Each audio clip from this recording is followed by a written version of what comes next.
There are currently 7 characters in Azure Latch: Isagi, Nagi, Shido, SAE, Kaiser, Rin, and soon to, Don Lorenzo, who just got added a couple hours ago, I think like yesterday at the time of recording, and soon to be Borrow and Oliver Aiko. I believe those are the next 2 characters that are getting added, and in this video I'm going to be going over SAE. We did Shido last time, and SAE is a big step from what Shido was. It's the only, I believe, mythic is this rarity.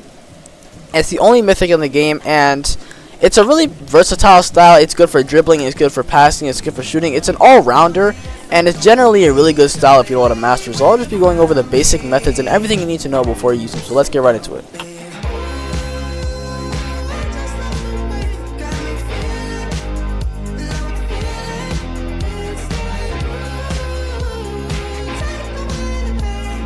Now, as always, I'm going to start off with a dribbling style that I would recommend to go with SAE, and that is primarily going to be feinting. You're going to incorporate air juggling less when it comes to this style, because feinting just serves you better with this style, because it's just like overall better. Like with this style specifically, compared to other styles like Nagi, where air juggling is more important, because he has some abilities that go better with his control ability. But yeah, feinting is better with SAE because you can use like a bunch of different feints at the same time, because you have abilities that support feints, just the same how Nagi's control supports air juggling. So yeah, that's a dribbling style. You can still incorporate some air juggling, but mostly use feinting if you're using SAE. So yeah, now let's get into SAE's moveset. Now SAE has 3 moves for his base moveset: Perfect Touch, Nutmeg, and Curve Shot. Now, his first move is called Perfect Touch. It's a double move, so similar to Draconic Rush for Shido. And if you press it once, it does a little magic turn, but if you press it again after that, it does a little heel flick. So here's what it looks like. Now, when you're doing the heel flick, it can be trapped or intercepted by Don Lorenzo or Nagi, so be careful of that if you have any enemies that are close to you, and if they know how to use Don Lorenzo or Nagi effectively, they can just take the ball if you're using your heel flick. So yeah, a tip that I would recommend if you're using when you're using this ability is try to be unpredictable when you're going. So if you're going like this, you gotta be like unpredictable where you're going. So you can go here, cut here, heel flick, fake, and then go over here. So like try to be a little bit shifty with your movements whether you're using Perfect Touch. And when I said earlier that feinting is supported by different moves with SAE, Perfect Touch is actually one of them, because if I wait for it to go off cooldown here, I can do a feint and then use Perfect Touch. So wait for it to go off cooldown. So this is what a Perfect Touch feint looks like. And you can do another feint, and yeah.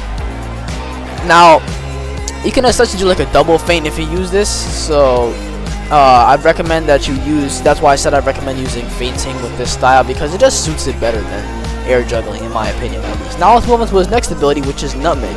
It's a counter, and I don't really have an alt with me right now. I'm alone in my private server, so I'll just put up on screen some footage about what it does. And when you if it doesn't activate, if no one slides up to you when you use it, you get stunned for like 1.5 seconds, and that gives people an opportunity to steal the ball from you. So you want to use Nutmeg in spaces where it's like almost certain that you're gonna get tackled. So yeah, I'll put up some footage on what the actual counter looks like up on screen.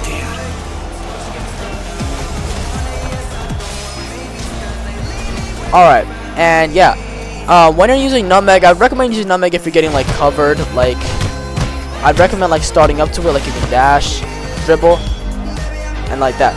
If you rapidly run out of your dribble, like let's say you're getting covered, you dribble unpanicked, then you can just use Nutmeg, because people are gonna think that you're not gonna have the dribble active, and then you're just gonna they're gonna try to get the slide tackle the ball from you. Now that's a perfect opportunity to use Nutmeg, because if you use the counter, then people who think that you don't have a dribble, you will have a dribble, and then you can get past them. And then you might have a feint ready or a Perfect Touch ready, so you can do this. And then yeah. Now let's move on to his next move called Curve Shot. Now this is it's basically what it is. It's basically a curve shot, and if you have you have a setting that enables like that determines your shot strength based on like your camera angle, sort of like how locked shots work, then I recommend using that for this because it just makes it better in my opinion. So this is what curved shot looks like. You want to aim it slightly in. It only curves this way. It doesn't curve this way. It only curves this way. So if you try to, let's say, shoot it from over here using curved shot, it won't curve this way. If I do this, it'll do that.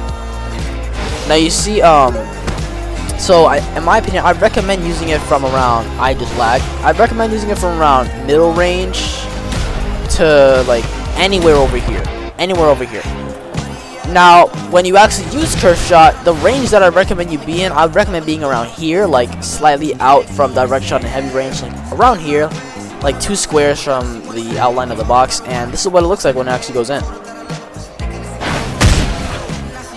That didn't go in. I'm not sure how the GK caught that, but yeah. His next move is called Magic Pass. Now, Magic Pass is basically a curve shot, except it locks onto whichever teammate that you have near you, and it automatically shoots the ball towards them. Now, this can be used anywhere. If a teammate's all the way down the field and you use Magic Pass from all the way over here, it will go to them. It does not matter how far away your teammate is, it will still go to them. So I'll put up some footage that it looks like on screen. And yeah.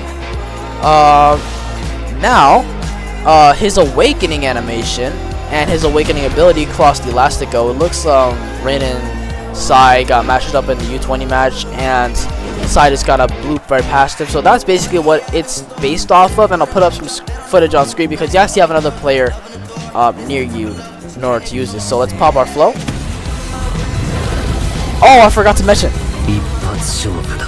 This is the overtime variant of SAE's awakening animation. There's, I believe, 3 of them. Well, no. Yeah, there's 2 of them. There's 2 of them. There's one where it's not overtime and one where it is overtime, where it's the one you just saw. So I'm gonna go ahead and end the match really quick. And then I'll wait for another one to start, and then I'll use his base. Alright, I have my flow, and now let's pop it and I'll show you what it looks like.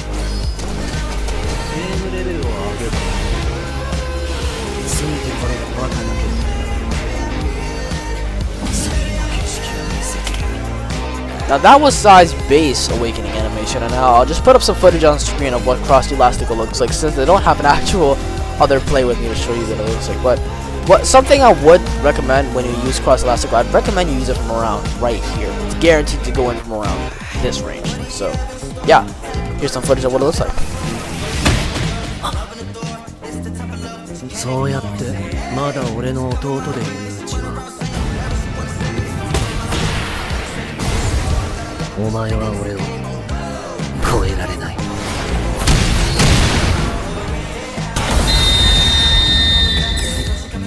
And that's basically what it looks like. Now, actually, Cross Elastico has a special interaction with Rin. If there's, let's say, a Rin in the server and a SAE that has a flow, and if you use Cross Elastico against that Rin, there's a special little interaction. So I'll put up some footage on screen of what that looks like.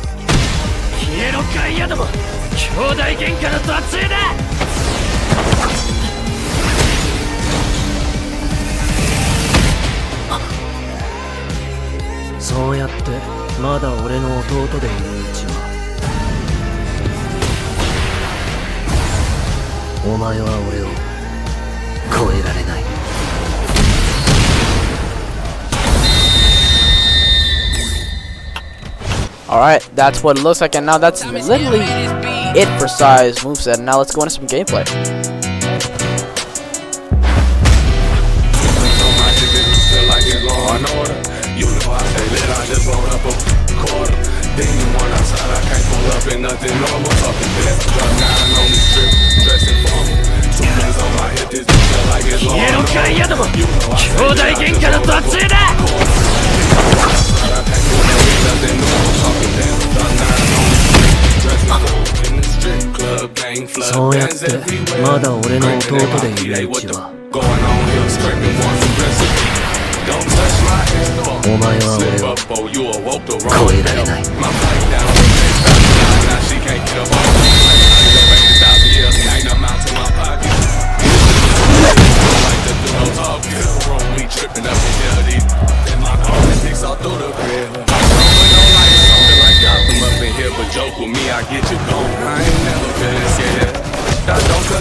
just so y'all know, I appreciate y'all. Y'all shattered the like goal for this YouTube video, so I tried my best to get this out to y'all.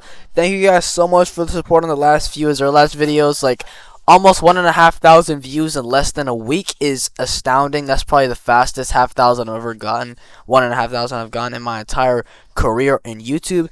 So I thank you guys so much for the support. We made it past 630 in like less than 5 days, which is crazy. So yeah, I'm gonna bump up the like goal to 10 likes if you guys want to see a world-class guide. I still have yet to get one, but I'm pretty sure I will have one if you guys get this like goal. And if I don't, then I will be posting some content on some other games, maybe Dead Rails, Forsaken, any of the games that you guys would like me to play. And I'll see you guys on the next one.